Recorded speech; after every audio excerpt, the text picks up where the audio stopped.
श्रोताओं नमस्कार। महीने का आखिरी रविवार और ये दिन होता है प्रधानमंत्री नरेंद्र मोदी के मन की बात कार्यक्रम का। आज इसकी 115वीं किस्त थी और आज भी कई सारे विषयों पर प्रधानमंत्री ने अपने विचार साझा किए और आकाशवाणी का क्षेत्रीय समाचार एकांश जम्मू हर बार की तरह इस बार भी आज के मन की बात पर एक परिचर्चा आपके साथ लेकर हाजिर है और इसके लिए हमने दावत दी है अपने स्टूडियो में डॉक्टर अजय कुमार सिंह, जो कि सेंट्रल यूनिवर्सिटी ऑफ जम्मू में सीनियर फैकल्टी मेंबर हैं। सर, आपका आज के इस कार्यक्रम में स्वागत है। जी धन्यवाद आपका। जी, आज प्रधानमंत्री ने अपने मन की बात कार्यक्रम की शुरुआत की बिरसा मुंडा की जन्म जयंती और महानुभूतियों की बात की उन्होंने, और लौह पुरुष सरदार वल्लभ भाई पटेल जिनकी 150वीं जयंती वर्ष दोनों का शुरू हो रहा है, उनका 31 अक्टूबर से पटेल साहब का और बिरसा मुंडा का 15 नवंबर से। इस प्रोग्राम की शुरुआत इन महानुभूतियों के जिक्र से आप क्या कहना चाहेंगे? देखिए, सबसे अच्छी बात तो इस कार्यक्रम का जो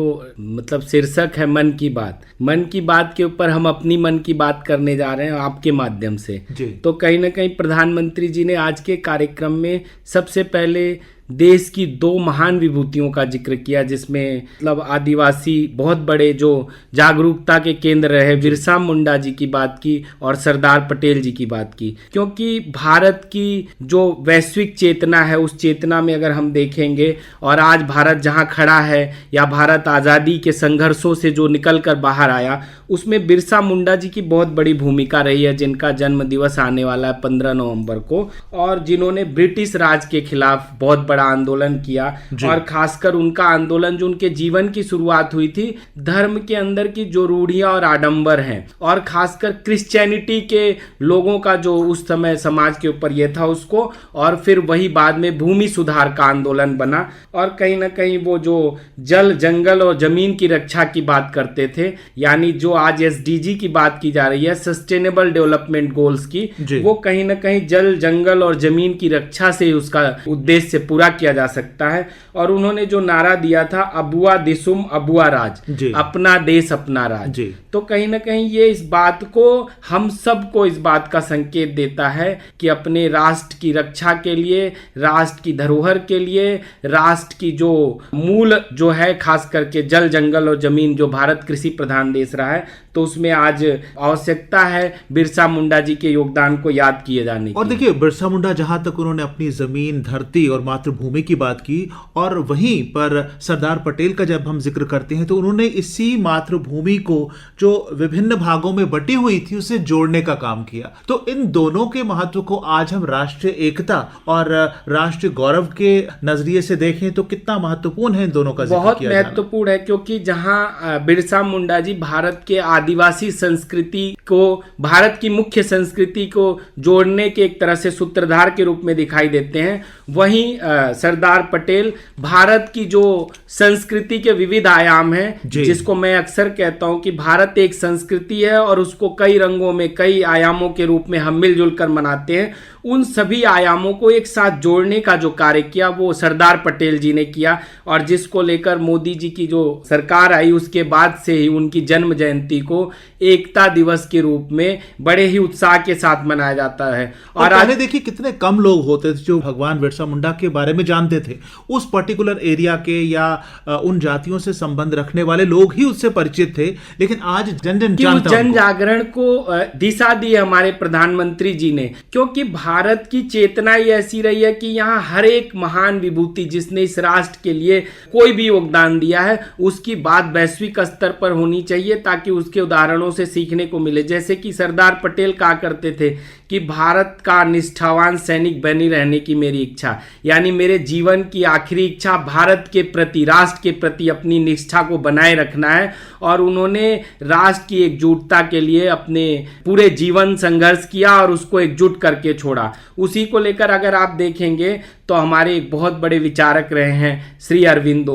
अरविंदो भी उनके बारे में कहते हैं उन सारे लोगों में पटेल ही एकमात्र सुदृढ़ मनुष्य हैं, यानी वो उस दौर के जितने नेता थे उसमें एक सबसे बड़ा नेता मानते थे। उनको लेकर ही जो हमारे पहले राष्ट्रपति थे राजेंद्र प्रसाद जी ने उनकी मृत्यु के कुछ वर्षों बाद अपने एक व्याख्यान में या लोगों की गैदरिंग को जब वो संबोधित कर रहे थे तो वो कहते हैं कि आज जिस भारत के बारे में बात की जाती है और सोचा जाता है वह अधिकतर सरदार पटेल की शासन कला और दृढ़ प्रशासन की देन है, जिन्होंने राजाओं को सहमति के साथ एकजुट किया, भारत को अक्षुण्ण राष्ट्र बनाने का जो हम सब सपना देखते थे या सबको मिला के चलने का, उसको पूरा किया। और कहीं ना कहीं उसकी अनदेखी नहीं की जानी चाहिए, उसकी बात उन्होंने वहां की थी और आज प्रधानमंत्री जी के वक्तव्यों से ये बात साफ साफ दिखाई देती है। और आज के इस कार्यक्रम में उन्होंने जिक्र भी किया है, जैसे उन्होंने कहा कि जब कुछ देर पहले हमने गांधी जी की 150वीं जयंती वर्ष मनाया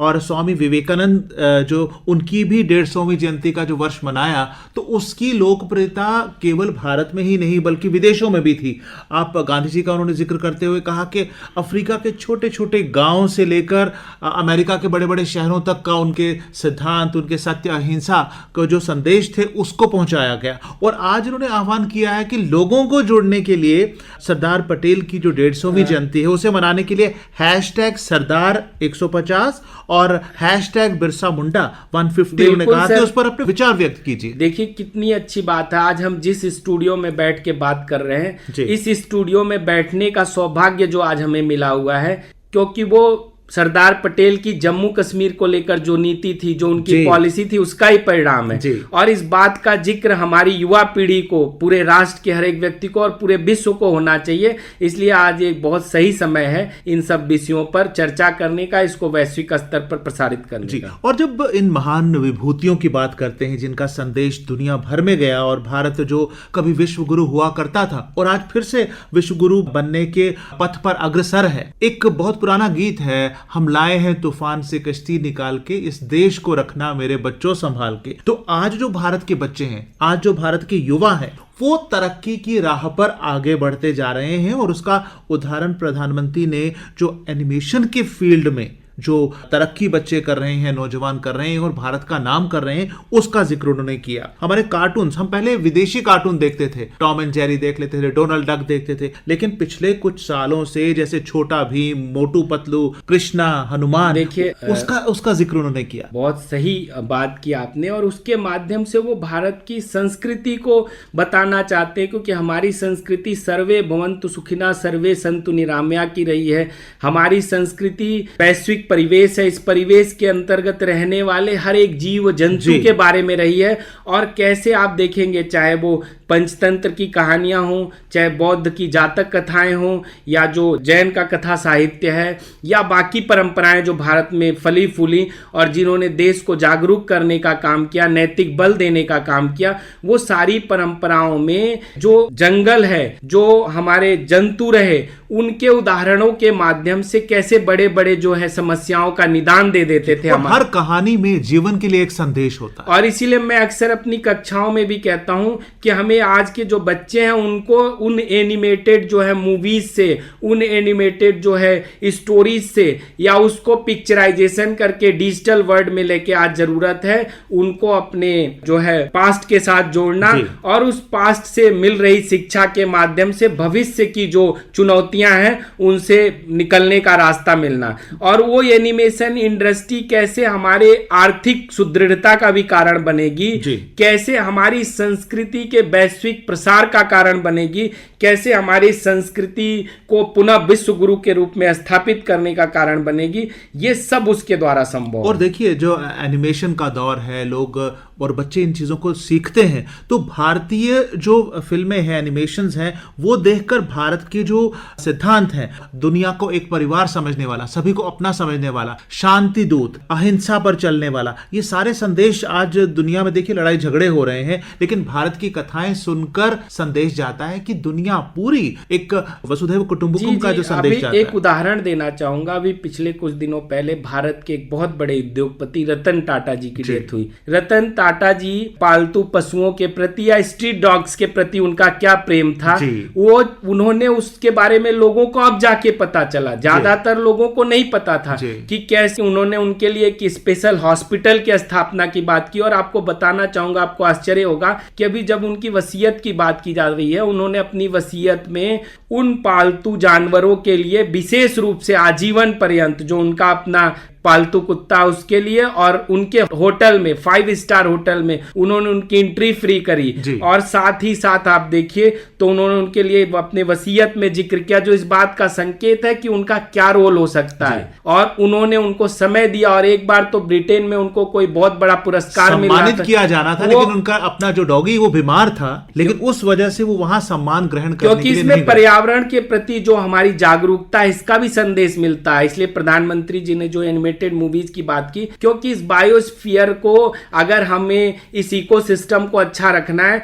तो उसके लिए भी उनके प्रति प्रेम और उनसे सीखने और समझने की जरूरत है, जो इससे दिखाई देती है। तो और भारत इस समय देखिए एनिमेशन की दुनिया में एक क्रांति की राह पर है, इसका जिक्र भी प्रधानमंत्री ने कहा। और गेमिंग स्पेस का भी यहाँ पर बहुत ज्यादा विस्तार हुआ, और दुनिया भर में इंडियन गेम्स जो हैं वो बड़ी लोकप्रिय होती जा रही हैं। और भारत के जो लीडिंग गेमर्स हैं उनके साथ भी प्रधानमंत्री ने कहा कि मैं उनसे मिला हूं और मुझे मिलकर बहुत अच्छा लगा कि वो बच्चे, वो नौजवान अपने बूते पर दुनिया में अपना क्या स्थान बना रहे हैं। क्योंकि प्रधानमंत्री जी ने ये जो बात की उसके पीछे जो सबसे बड़ा संदेश छुपा हुआ है कि अपने आइडिया को जीने से ही आत्मनिर्भरता आती है। तो ये जितने गेमर्स हैं इन्होंने उससे क्रिएटिविटी लाई, अपने आइडिया को आगे बढ़ाया, और उस आइडिया से एक आत्मनिर्भरता लाई अपने अंदर भी, अपने राष्ट्र के अन्य लोगों को भी आत्मनिर्भर बनाने में योगदान दे रहे हैं। इसमें मैं एक उदाहरण देना चाहूंगा शांतनु नायडू का।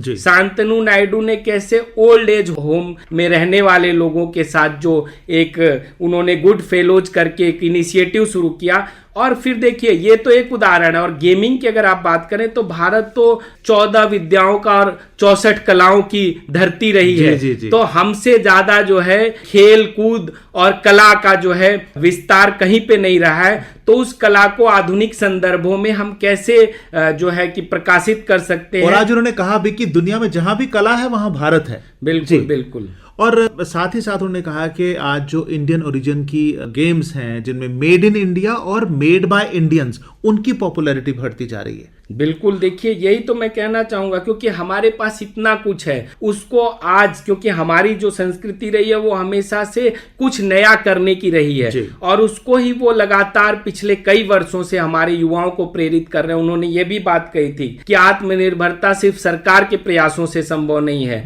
आत्मनिर्भर हम हर एक क्षेत्र में बन सकते हैं, और ये आत्मनिर्भरता आएगी हमारी युवा पीढ़ी के आगे आने से। और ये भी इस चीज का संकेत। उन्होंने एक नया कॉन्सेप्ट जो आजकल बड़ा पॉपुलर हो रहा है टूरिज्म के क्षेत्र में, VR टूरिज्म बड़ा पॉपुलर है, और उसके सहारे आप कहीं भी बैठे हुए वर्चुअल टूर कर सकते हैं। और जब वो अपनी आंखों पे आप पहनेंगे, उसके अंदर जाएंगे, तो आपको लगेगा कि मानो आप जम्मू में घूम रहे हैं, तो यहाँ की चीजों के साथ आप लगेगा कि आप साक्षात रूप से वहां हैं। अगर अजंता एलोरा की गुफाओं का अगर वो एनिमेशन देखेंगे या VR टूरिज्म का सहारा लेंगे, तो आपको ऐसा प्रतीत होगा कि आप ऐसी ही जगह पर हैं। तो अब देखिए टेक्नोलॉजी हर एक के हाथ में है, लेकिन सिर्फ मनोरंजन के लिए और अपना टाइम बिताने के लिए उसका इस्तेमाल करें वो काफी नहीं है, बल्कि उसको उस उद्देश्य को अपने जीवन के अंदर बिल्कुल देखिए प्रधानमंत्री जी ने इस पूरे संदेश में भी एक बात कहने की कोशिश की, या एक संदेश देने की कोशिश की कि जो वर्चुअल टूरिज्म है वो हमारे अंदर क्यूरियोसिटी को डेवलप करेगा, और हमारी विरासतों के प्रति,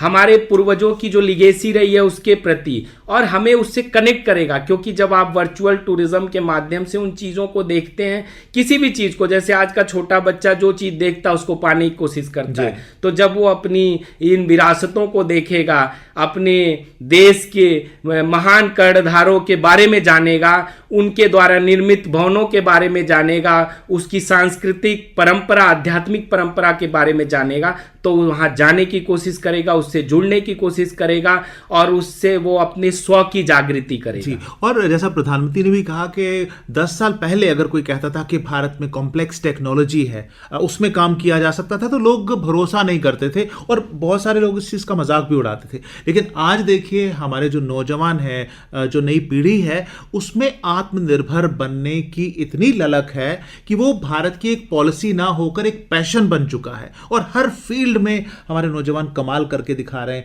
अपने मोबाइल जो उनके हाथ में, उसी मोबाइल के सहारे वो अपनी जीविका उपार्जन कर रहे हैं, नई नई इन्वेंशंस कर रहे हैं, और अपने दक्षता जो है वो हर जगह साबित कर रहे हैं। बिल्कुल बिल्कुल, बिल्कुल, देखिए प्रधानमंत्री जी ने यही कहा कि साइंस और टेक्नोलॉजी के क्षेत्र में जहां माना जाता था कि भारत अभी बहुत कुछ पीछे है, लेकिन भारत ने ये दिखा दिया है कि भारत कितनी तेजी के साथ जो है चांद के साउथ पोल पे उतर सकता है, दुनिया का पहला देश बन सकता है। भारत ने कई ऐसी चीजों में, इवन दुनिया की जितनी, मेरा अपना मानना और जितना मेरी जानकारी है, दुनिया में जितने भी वैज्ञानिक एक तरह से विकास हो रहा है, क्योंकि भारत का वैज्ञानिक विकास हमेशा से कंस्ट्रक्टिव रहा है और वो कंस्ट्रक्टिव विकास पूरे दुनिया की समस्याओं के निराकरण का वैज्ञानिक विकास रहा है। तो ये सारे जो स्टार्टअप्स की उन्होंने बात की, जो तेजी के साथ हम इसमें आगे आ रहे हैं, तो वो ये बताने का प्रयास कर रहे हैं कि विज्ञान के क्षेत्र में भी भारत ही दुनिया को दिशा और दशा दिखा सकता है, निर्धारित कर सकता है और दुनिया को तमाम खतरों से, आने वाले भविष्य की चुनौतियों से निपटने का रास्ता भी दे सकता है। जी, और देखिए जिन चीजों में हम कभी बड़े पीछे होते थे, हमें बेसिकली क्या था कि हमारे अंदर जो समर्थ है उसको पहचाना ही नहीं था। आज पहचान रहे हैं। कुछ साल पहले तक देखिए अपने डिफेंस के लिए हम बाहर से चीजें मंगवाते थे और आज के डेट में हम 85 मुल्कों को जो डिफेंस इक्विपमेंट्स हैं वो एक्सपोर्ट कर रहे हैं। बिल्कुल, अगर ये आत्मनिर्भरता के संदेश नहीं, आप सोचिए पिछले 70-75 वर्षों तक हम लगातार आयात कर रहे थे और अब हम निर्यात कर रहे हैं, तो ये बदलाव कैसे आया? सोच का बदलाव, क्योंकि कोई भी बड़ा बदलाव करना है तो सोच में बदलाव आना चाहिए और इस बदलाव को लाने की दिशा में वर्तमान सरकार, हमारा समाज, हमारे समाज के प्रबुद्ध लोग, हमारे वैज्ञानिक, हमारे चिंतक सब लगातार काम कर रहे हैं, जिसका उन्होंने जिक्र किया और बिल्कुल सही बात है। और ये भी बताया कि लद्दाख में हाल ही में जो इमेजिंग टेलीस्कोप मेस है वो हमने स्थापित की है। उसकी खास बात यह है कि 4300 मीटर की ऊंचाई पर है सतह समंदर से। सर देखिए, उसमें ये बड़ा जिक्र है, जहां लोग जाने से डरते थे, हाई एल्टीट्यूड की बात करते थे, उस जगह ने दुनिया को क्या दिया? यानी भारत की भूमि का कोई भी टुकड़ा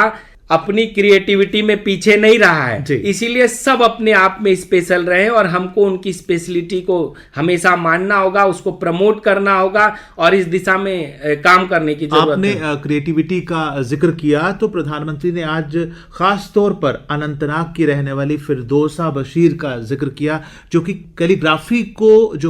की आर्ट है, जिसको हम सुलेख कहते हैं, बिल्कुल उसको संजो के रख रही है और उसमें कमाल कर रही है। ये सर हम दोनों के लिए फक्र की बात है, क्योंकि प्रधानमंत्री जी के हर मन की बात में जम्मू कश्मीर और लद्दाख का जिक्र होता ही होता है। ये इस बात का संकेत है कि जम्मू कश्मीर और लद्दाख उनके अपने जीवन के लिए कितना महत्वपूर्ण है, राष्ट्र के लिए कितना महत्वपूर्ण है। और जो ये उदाहरण दे रहे थे कैलीग्राफी का, मैं आपको बताना चाहूंगा, जम्मू केंद्रीय विश्वविद्यालय भी यहाँ की जो कैलीग्राफी की परंपरा रही है, शारदा लिपि, टाकरी लिपि, जो यहाँ की प्रमुख लिपियां रही हैं, उसके ऊपर एक बृहद परियोजना चला रहा है। और आप देखिए कश्मीरी पंडित समाज में आज भी शारदा लिपि में वो अपनी कुंडली लिखते हैं और लगातार उनके यहाँ पिछले वर्षों में प्रयास किया गया शारदा लिपि को पुनर्जीवित करने का। आपके जम्मू में भी आज भी जो पुराने व्यापारी हैं वो टाकरी में अपना हिसाब रखते हैं, उस टाकरी को पुनर्जीवित करने के लिए, क्योंकि आपको बचपन याद होगा कि हमारे माता पिता हमें सबसे ज्यादा जोर देते थे, अगर पढ़ाई जब हम शुरू करते थे तो अच्छी हैंडराइटिंग को लेकर, क्योंकि कैलीग्राफी सिर्फ और सिर्फ आपको ये नहीं कि कोई शब्द लिखने की आसानी देगी, कैलीग्राफी में हमारे सांस्कृतिक सिंबल्स छुपे हुए हैं, कैलीग्राफी में हमारी स्पिरिचुअल इसेंस छुपी हुई है, तो उसके माध्यम से हम अपनी संस्कृति के प्रतीक चिन्हों को और संस्कृति के आध्यात्मिक पहलुओं को प्रदर्शित करते हैं। इसलिए कैलीग्राफी के माध्यम से उन्होंने ये बताने की कोशिश की। पर हमारी परंपराएं और हमारी आस्थाएं जो है दुनिया भर में प्रचलित हैं, और जैसा उन्होंने कहा कि वो लाओस में जब गए थे तो वहां फलम उन्होंने देखा, तो वो फलम क्या है? बेसिकली लाओस की रामायण है, और जिस तरह रामायण के हमारे यहाँ पर रामलीला होती है उसका मंचन होता है। कुवैत में उन्होंने बताया कि अब्दुल्ला अल बारून नाम के एक शख्स है, उन्होंने रामायण और महाभारत का अरबी में अनुवाद किया है, उसको वहां तक पहुंचाया है। यानी खुद पर फख्र करो और अपनी चीजों को दूर तक पहुंचाओ। और साथ ही साथ उन्होंने जिक्र किया कि उधमपुर के गौरीनाथ, जो कि डोगरा संस्कृति और विरासत, यहाँ की लोक कथाएं, उनको सारंगी के माध्यम से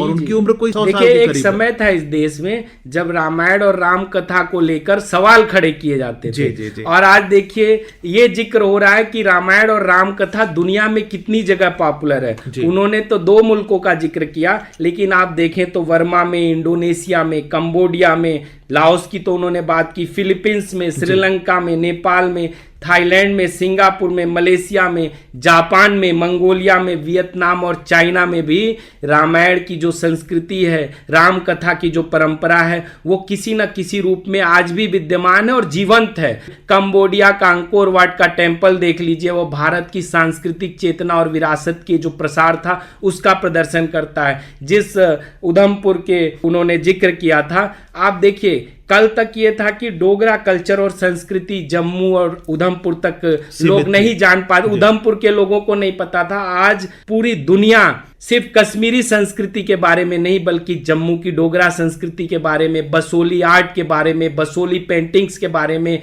बसोली की पश्मीना बनाने की जो कला है उसके बारे में, और बसोली की जो रामायण है, हाँ, रामलीला है उसके बारे में, और जो उनकी पेंटिंग की स्पेशलिटी है, वो सब चीजें इस समय लोग उसकी तरफ आकर्षित हो रहे हैं। जी। तो आज प्रधानमंत्री मोदी जी ने बहुत सारी बातें की, कला संस्कृति की, हमारी क्षमता की, हमारे यहाँ जो तरक्की हो रही है, लेकिन एक बड़ी इंपॉर्टेंट बात जो है हम चाहते हैं कि वो ना हमसे छूटे, जिसका उन्होंने जिक्र किया, ये जो आजकल डिजिटल अरेस्ट और डिजिटल फ्रॉड हो रहे हैं। उन्होंने एक कन्वर्सेशन भी हमें सुनवाई और किस तरह से लोगों को भयभीत करके उनसे पैसा ऐंठा जाता है, क्योंकि तरक्की तो हो गई लेकिन कुछ गलत लोग जो इन टेक्नोलॉजीज का गलत इस्तेमाल भी करते हैं। तो मैं चाहता हूं कि आप भी हमारे सुनने वालों को बताएं कि हमें कैसे सचेत रहना है। मैं यही कहना चाहूंगा कि इसके माध्यम से उन्होंने ये बताया कि जो डिजिटल मीडिया है, जो डिजिटल प्लेटफॉर्म्स हैं, वो बहुत पावरफुल टूल है, लेकिन वो डबल एज्ड स्वार्ड यानी 2 धारी तलवार है जी। तो ये हमें निर्धारित करना है कि उस 2 धारी तलवार पे विकास का रास्ता कैसे प्रशस्त करना है और जो उससे विनाश यानी जो खतरे हैं उस खतरे से कैसे बचना है। और उसके लिए उन्होंने 3 बात जो बहुत अच्छी कही थी। उन्होंने कहा कि कोई भी चीज आपके सामने आती है, ये भारत की चेतना में भी रहा है, भारत की जो ज्ञान परंपरा में, कि किसी चीज को सामने आने पे पहले रुको, फिर उसके बारे में सोचो और फिर एक्शन लो, एकदम इंस्टेंट क्योंकि यहां तो इंस्टेंटली सब कुछ मिल जाता है, लेकिन जरूरत है कि इंस्टेंट जो भी इंफॉर्मेशन, जो भी कोई कॉल, जो कुछ भी आ रहा है, पहले उसके बारे में रुको, उसके बारे में सोचो और फिर जाके निर्णय लो। अगर आप ऐसा करेंगे तो जो डिजिटल जो प्लेटफॉर्म्स हैं या जो डिजिटल नेटवर्क हैं उसके जो खतरे हैं, यानी कि एक तरीके से जो साइबर फ्रॉड के खतरे हैं, उनसे हम बच सकते हैं। और ये बहुत ही अच्छा संदेश है, क्योंकि एक तरफ उन्होंने लगातार विकास की बातें की, लेकिन उनके